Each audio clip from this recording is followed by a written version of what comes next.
Good morning, everybody. Welcome to the White House. I hope you are all well caffeinated. We are excited to have you all here today. My name is Kyle Learman. I'm a senior policy advisor and associate director in the Domestic Policy Council and here in the White House Office of Public Engagement. It is really wonderful to see so many familiar faces for what is, it's bittersweet to say, but our last community college convening here at the White House. But no, it's an honor to have everyone and to have folks who we have worked with day in and day out over the course of the last 7.5 years. It's really exciting to have everyone here. So to kick things off here today, we've got an incredible lineup of speakers and folks who are doing incredible things across the country. But to kick things off, someone who I know is a familiar face to all of you and really has been the leader in this White House and across the administration in driving America's College Promise forward, Cecilia Munoz, who's our director of the Domestic Policy Council.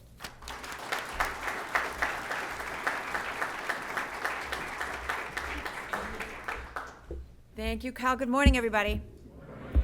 You guys are our favorite people. We're very excited to have you here. You have big fans all across the White House. And I should start by thanking Kyle for all of the hard work that he's done to pull this together.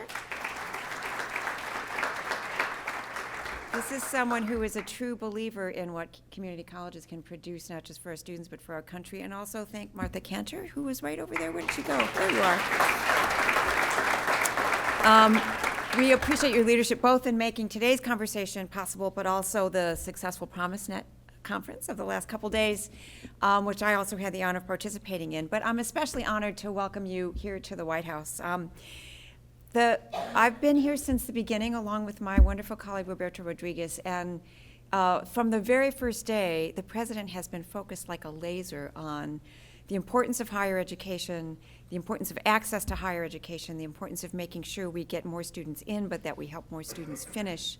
And it has been clear since the very beginning that community colleges are at the very center of that. And I hope over the last 8 years you have been feeling that love. Is that true? Yes? I'm glad you feel it because it's real. We've just fully grasped how central you are to our country's success. Community college students reflect who this country is. They reflect our diverse populations. You serve older students, you serve low and moderate income students, you serve students of every possible racial and ethnic background, people in urban and rural communities. You serve some of the fastest growing segments of the population. You support students who are growing their careers and taking care of their families. I think the student video contest winner said it best yesterday. The word community is what makes community colleges so special. And the president really understands that in a very fundamental way. So since 2009, we've invested more than $70 billion with a B in support of community colleges, including over $66 billion and over 19 million Pell scholarships to help students and families pay for college, $2 billion in job-driven training community college grants to strengthen education and training programs that lead to in-demand employment and provide a ticket to the middle class to nearly half of the nation's community colleges, $1.6 billion in Title III and Title V to strengthen institutions' capacity for providing students an affordable, high-quality education. These are really critical investments, and they really, I think, cement this legacy of really demonstrating that community colleges are providers of high-quality, affordable pathways for all Americans to work hard in pursuit of the skills that they need to be successful.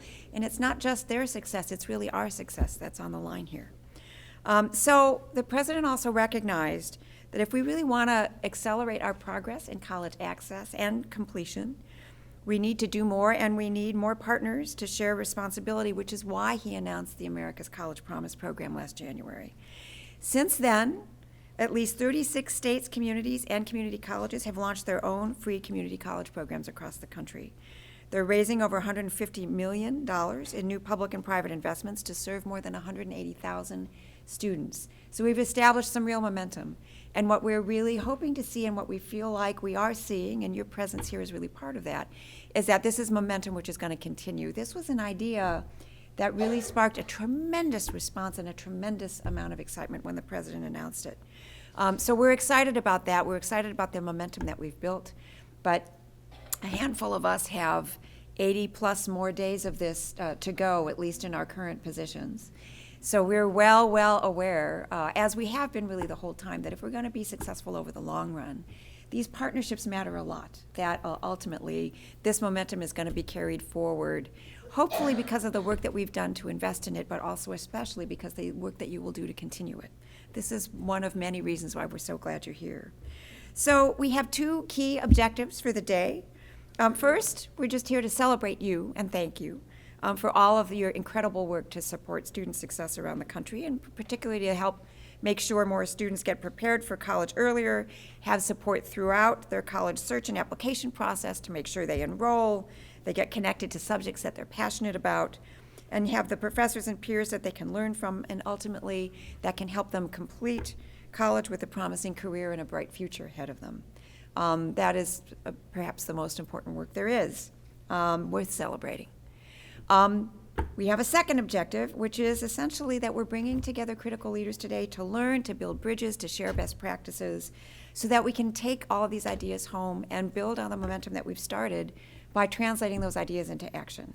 So you're going to hear from leading researchers about the importance of evidence to test and scale what works, and the tools available to us to ensure that we build a strong knowledge base to inform policies and practices. But you're also going to hear some stories of how schools, cities, and states got free community college off the ground because it was an effective college access and completion strategy. So their stories show that one idea and the data to justify it can translate into significant action for students in their communities. And then finally, you're going to hear from model partnerships between community colleges and K-12 systems, four-year systems, and employers, because they're critical to prepare students for their goals during and beyond community college. So throughout all these conversations today, I encourage everybody to think about how this knowledge relates to you specifically in the communities that you work in, to your work in particular, and think about how you can implement and sustain this work back home. You all are really, and I hope you have been feeling this throughout the 8 years. We really understand you as central to our capacity to make the progress that we need to be successful economically in this country. The students that you serve, at some level are the backbone of the American dream. And I say this as the daughter of an immigrant family. A large number of my aunts and uncles and cousins from my parents' immigrant generation into the next one, community college is how they got their start. The reason my family has been successful in this country is because we had access to institutions like the ones you run all over the country. And that story is repeated over and over and over again in all kinds of different communities around the country. Your work could not be more important. So one, we celebrate you, we thank you. Two, being who we are, working for the guy that expects us to run through the tape till the very last day, we're going to put you to work today. So thank you for that, and thank you for the work that's still ahead of you. We appreciate it more than we can say.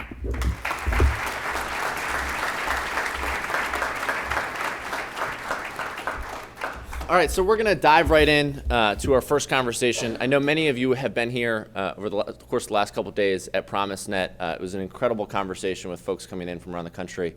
And for those of you that were there, but also those of you that weren't there, we wanted to sort of distill the conversation and pull out some of the best things that were talked about there to make sure everyone here gets a bite of that. So to lead our panel, we have Roberto Rodriguez, our fearless leader on the education policy team here at the White House. Come on up.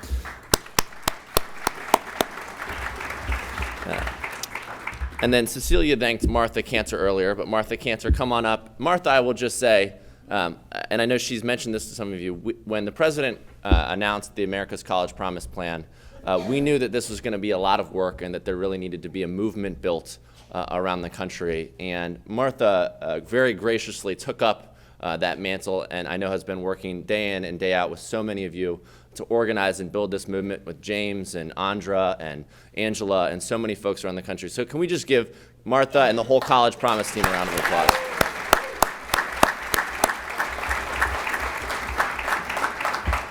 And then we have Mary Ronner from West Ed and Karen Stout from Achieving the Dream. Come on up.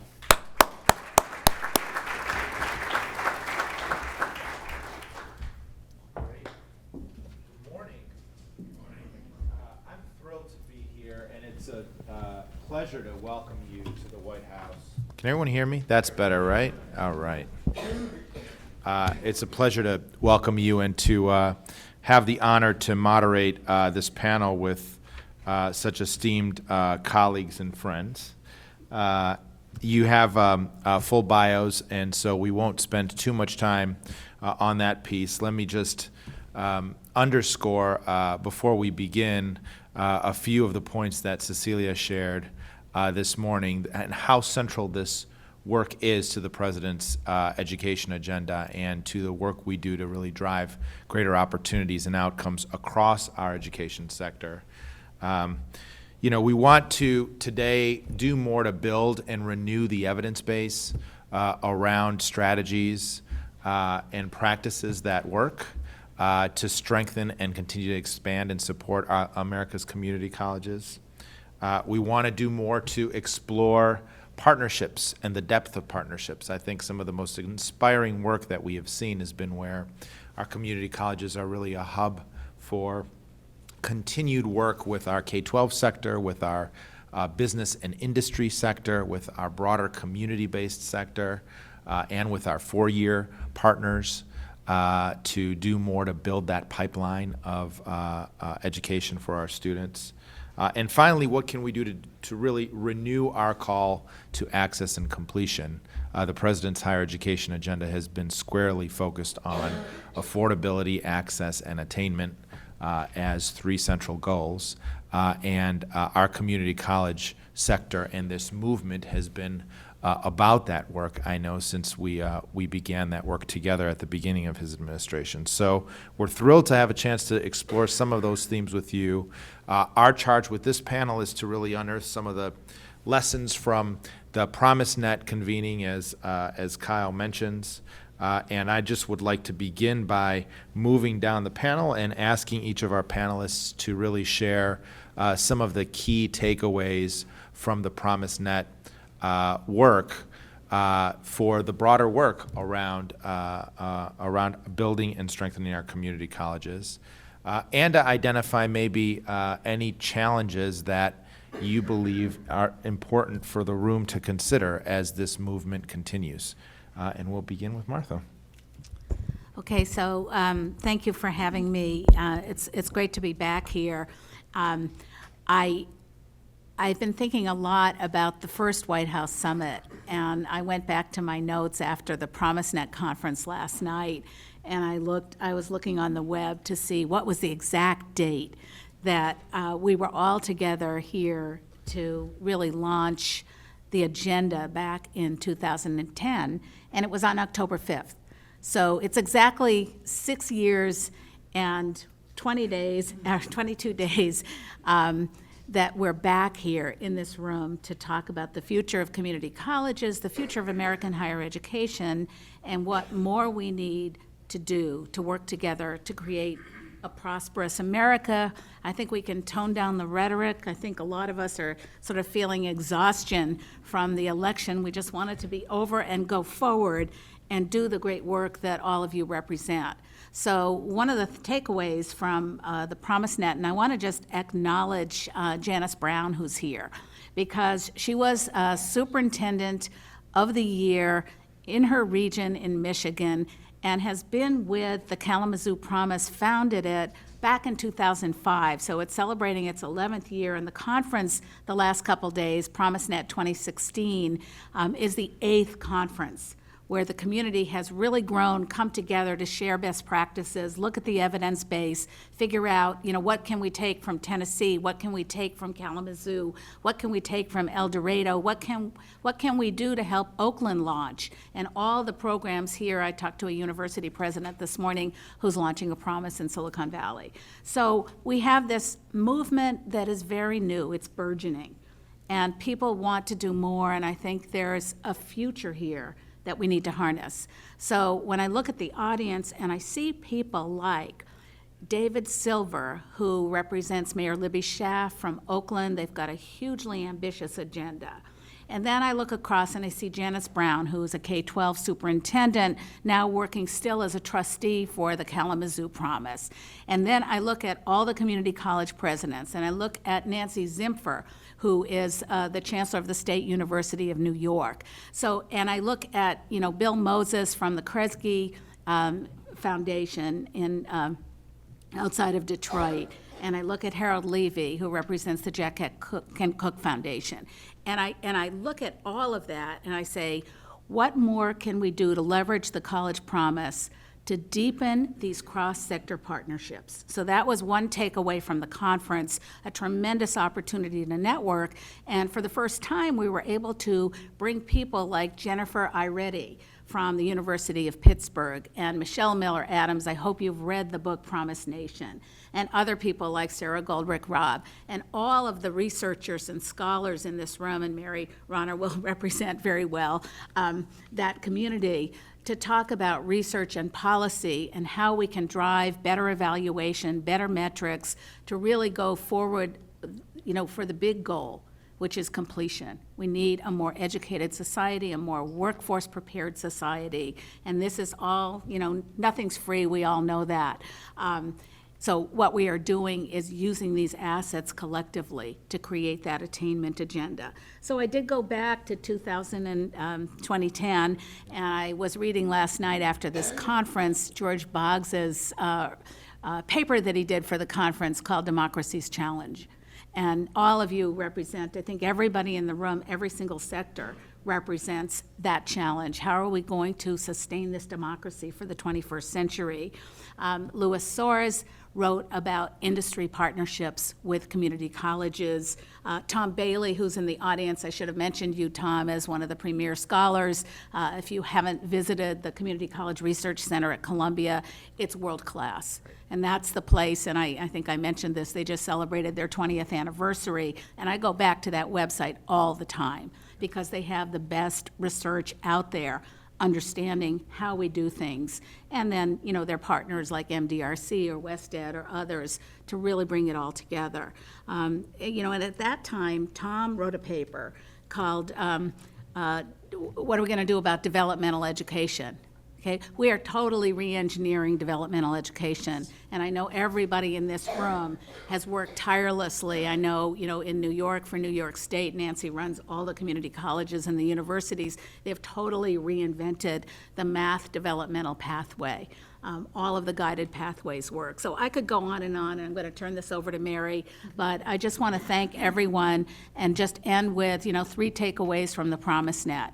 The need to really deepen these partnerships across these sectors, the need to stay focused on attainment, completion, and then the need to use the evidence from the scholars and policy folks here to be able to deliver, how are we going to reinvent our community colleges and our universities and our K-12 system so that we can get to that goal that we all want. I mean, I was sort of tearing up when Cecilia talked about, being the daughter of immigrant, and I thought, I'm the granddaughter of immigrants, and we're all from somewhere else. That's right. We are all from somewhere else, and so we just need to join hands and get this work done. And I want to thank everyone. I'm just looking at Michael Nettles and didn't mention Michael. Michael has been our partner in the financial sustainability of all of this. When you say the word free, it is being funded somehow, some way, somewhere. So with the Promise campaign, what we have done with ETS is to try to unpack how do we sustain this work, not only financially, but educationally, academically, from the scholarship and the work we need to do going forward. So let me turn this over to Mary Ronner, or back to you, Roberto. Good, and, thank you. Thank you for letting me, have these few remarks. Yeah, thank you so much, Martha. I just, it's such a pleasure and a joy to have worked with you on this work, going all the way back to the beginning of the President's administration. So, and I'm so proud of what has been accomplished collectively here in this room. Mary, can you share some reflections for us on not only on PromiseNet, but also on what the research base tells us, what your reflections on how we translate that research into action to strengthen and support our community colleges? Sure. Great. Is this on? Right there. Okay. Can you hear me? Yes. Okay. So in reflecting in the last 2 days, a few things struck me as dominant themes worth highlighting. The first is around research and data use. By all accounts, this PromiseNet, more than any other, had the strongest emphasis on developing a research plan, on highlighting findings from extant research and emphasizing the importance of tracking and sharing our data. The discussions were rich, and we now have a deeper understanding, as a kind of a collective understanding of the ways in which our programs can use data. So we talked about using data for continuous program improvement and how to share data with our myriad constituents and partners in user-friendly formats. Another key discussion point was around messaging our promise. We discussed the importance of identifying where College Promise fits within existing communities and education systems. We noted that these goals are often centered around equity or responding to the local demand for skilled workforce and the related strengthening of the local economy. We also talked about how to carefully target our communication with each partner and constituent. So our messages and the modalities that we share those when we communicate with, let's say, students are very different than when we communicate with industry.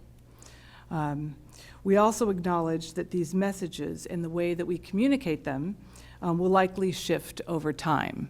So my guess is that there's going to, at some point, we're going to hit sort of a texting saturation, and we're going to have to be sharing our messages, especially with students, in some other form. And I'm not sure how we would do that through Instagram, but that may be the next one. Who knows? So the third emphasis I noted was on the non-financial student supports that are essential, as we know, for ensuring college completion. We learned about many innovative ways to integrate student supports at all academic levels. So those include, having college visits, continuing and strengthening efforts to get students to complete their FAFSA, for counseling programs, for mentoring programs, for guided pathways, and that's just to name a few. There were whole panels dedicated to this topic, but what was really striking to me was that these issues and ideas and strategies emerged in every conversation and in every panel. So these are definitely not in the background. Also, I wanted to share my reflections on some distinctive characteristics of the College Promise community. So the first is just the multi-sectoral nature of this community, right? We're educators, we're policymakers, we're funders, we're researchers, and more. And we're able to talk to each other and to collaborate. And in my experience, that's not always common. The next is that there's a real palpable desire to learn about all elements of College Promise. There's a firm commitment, and the enthusiasm is genuine. And finally, I'm impressed by the extremely high level of generosity. This is a group that is more than willing to share their time, their expertise, and the detailed strategies that they've carefully developed over time. I'm really impressed by the collaboration I've witnessed, and it's all for the good of our collective students. Great, thank you so much, Mary. And I had a challenge if you wanted me to go. yes, that'd be great. Okay. Please. A challenge that I see going forward is that in our great enthusiasm, it's important to remember to move slowly and to move steadily. Martha calls it smart growth. And as we do move forward, it's important to keep sustainability in the forefront of our minds. I'd like to see that all of our promises are fulfilled. So if we promise something to a kindergartner, let's ensure that they have the support they need through all levels of their education experience and the financing at the ready when they graduate from high school. I'd also like to see that the free college movement remains open and flexible. So we should be flexible with our program structures and be willing to make shifts and revisions, hopefully data-informed ones, as needed. And we should also be really flexible about how we define and about how we categorize College Promise programs. As we work together to better define College Promise and to identify useful ways to categorize and analyze our efforts, let's err on the side of inclusion and flexibility, and acknowledge and embrace the continuing and continuous evolution of the movement.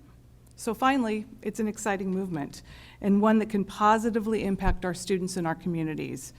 And I look forward to our continued collaboration to ensure that all of our existing programs continue and that we can offer meaningful support to the many programs that are in the development stages. Wonderful. Thank you, Mary. That's great. And I love that challenge because I think behind this collective work is this imperative for change in the sector. And part of this is a discussion around how we can be good stewards of that change so that that is done in a meaningful and impactful way, in a steady way, and in a way that ultimately really benefits all of our learners across the community college sector. Karen, I'd love to invite your reflections.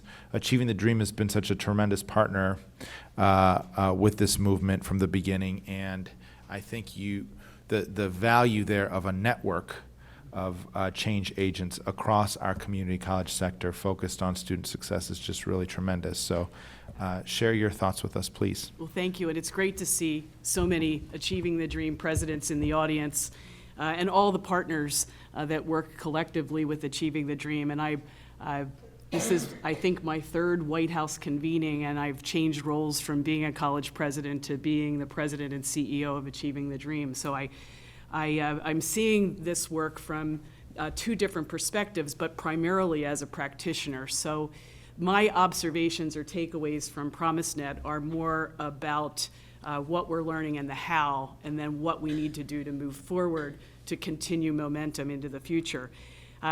Mary mentioned the diversity of the programs, and I think that we're learning a lot about the typology of the programs, and Penn Ahead did a wonderful presentation about the 5 types of Promise programs that are emerging, and 2 of those models are community college-like models that I think give community colleges a really good framework to continue to build and move upon. One of the concerns, I think, in not having a common typology or framework for moving forward is how to collect data in a way that has quality and integrity to really evaluate results going forward. So I thought that was a helpful session. A little bit more on the evidence. I think that we know a lot now about what is working with Promise programs, so we know enough for the new programs, I think, to move ahead very confidently and to begin to prepare some toolkits and some resources for those of you that are thinking about Promise programs or have early Promise programs and want to tweak your work. There's still a research agenda, I think, emerging that we can't lose sight of as we continue this work. And a couple of unanswered questions emerged for me in thinking through as I went through a couple of the sessions in the past couple of days. Many of the programs were struggling between the balance between how many dollars to put towards scholarships and how many dollars to put towards support. There was this finding that, boy, we went full in with scholarships, and when the students hit the second semester or the third semester, we realized we had to shift a little bit and think about supports and how to help colleges with supports. A lot of questions about the wraparound services. What services, when, to which students? Are those services college-based or community-based? And how do we leverage our community-based organizations, and even the public benefits system to leverage more support for our students? And Achieving the Dreams finding out from our Working Student Success Network, and some of the colleges in the room are in that cadre of colleges, that those community-based wraparound support services are very important. I also, thinking about completion, and Achieving the Dreams work is around completion. I think Martha mentioned the DevEd. The DevEd redesign work must continue. Too many of our students still take too long to benefit from some of the Promise programs. Promise programs are developing a college-going culture, which begins to get at academic readiness issues that we've been struggling with in completion. The ecosystem of student supports is beginning to emerge and be more clearly designed. There has to be a lineup of pragmatic student supports with the Promise programs. Early Early opportunity in getting into programs is essential. This is all work around completion that has to continue. Accountability measures have to be boundary spanning. They can't just be related to the community college. These are community collective action kind of opportunities. So data sharing systems that cross-cut not just sectors of education, but also social services, for example, in our communities are important. And then figuring out how to begin to connect this work to the emerging policy going forward with the reauthorization of higher ed. The challenge I see is this is an opportunity to renew our access agenda as community colleges. Most Promise programs are designed for high school students coming out of high school. There was one yesterday that really hit me. It was called Promise at Work by the Pittsburgh Promise, and it was working to get at adults, adult students, and opportunity youth. Really important part. We can use these Promise programs to mobilize our next access agenda. I love that. I love that thought. Thank you. You know, this is, and our community colleges are poised to do this. You know, this is the nature of our over 1,300 institutions, to really meet all of our learners where they are, regardless of their circumstances, background, and really help them get ahead and achieve that success, achieve that completion, achieve that industry-recognized credential or that associate's degree and that articulation into a four-year institution in some cases. That is the power of this work. We're so pleased to have your leadership. Thank you so much for framing these themes for the day. And I think our charge moving forward is going to be to take all of these pieces and think about how we can move toward more collective action, translate some of these learnings from PromiseNet, the learnings that we will share today, and some of our challenges for this movement moving forward into action back home. And we hope and invite you to do just that in the course of the day as we move forward. So we have a wonderful panel coming up to really explore some of the bigger questions around program design and some of the choice points around designing Promise programs and designing greater access to our community colleges. So with that, I'll go ahead and turn the program back over to Kyle to introduce our next panel. Thank you all.